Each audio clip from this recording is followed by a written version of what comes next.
एक छोटे से कस्बे में समीर नाम का एक लड़का रहता था। बचपन में ही पिता की मृत्यु हो जाने के कारण परिवार की आर्थिक स्थिति बड़ी दयनीय थी।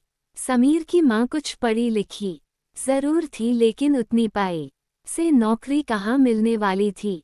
सो घर घर बर्तन मांजकर और सिलाई बुनाई का काम करके किसी तरह अपने बच्चे को पढ़ा लिखा रही थी। समीर स्वभाव से थोड़ा शर्मीला था और अक्सर चुपचाप बैठा रहता था। एक दिन जब वो स्कूल से लौटा तो उसके हाथ में एक लिफाफा था।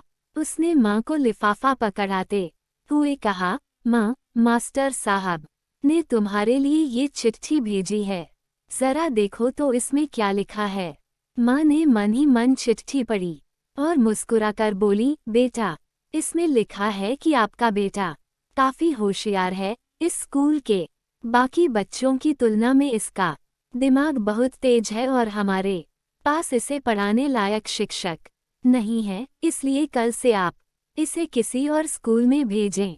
उद्धरण चिन्ह। ये बात सुनकर समीर को स्कूल न जा सकने का दुख तो हुआ, पर साथ ही उसका मन आत्मविश्वास से भर गया कि वो कुछ खास है और उसकी बुद्धि तीव्र है। माँ ने उसका दाखिला एक अन्य स्कूल में करा दिया। समय बीतने लगा। समीर ने खूब मेहनत से पढ़ाई की। आगे चलकर उसने सिविल सर्विसेज परीक्षा भी पास की और आईएएस ऑफिसर बन गया। समीर की मां अब बूढ़ी हो चुकी थी और कई दिनों से बीमार भी चल रही थी और एक दिन अचानक उनकी मृत्यु हो गई।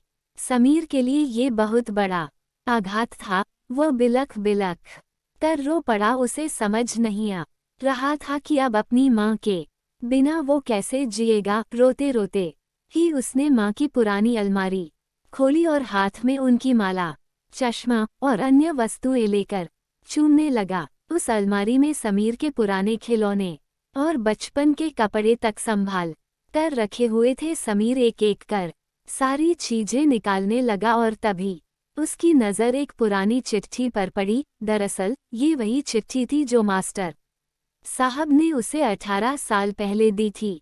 नम आंखों से समीर उसे पढ़ने लगा। आदरणीय अभिभावक, आपको बताते हुए हमें अफसोस हो रहा है कि आपका बेटा समीर पढ़ाई में बेहद कमज़ोर है और खेल कूद में भी भाग नहीं लेता है। जान पड़ता है कि उम्र के हिसाब से समीर की बुद्धि विकसित नहीं हो पाई है, अतः हम इसे अपने विद्यालय में पढ़ाने में असमर्थ हैं।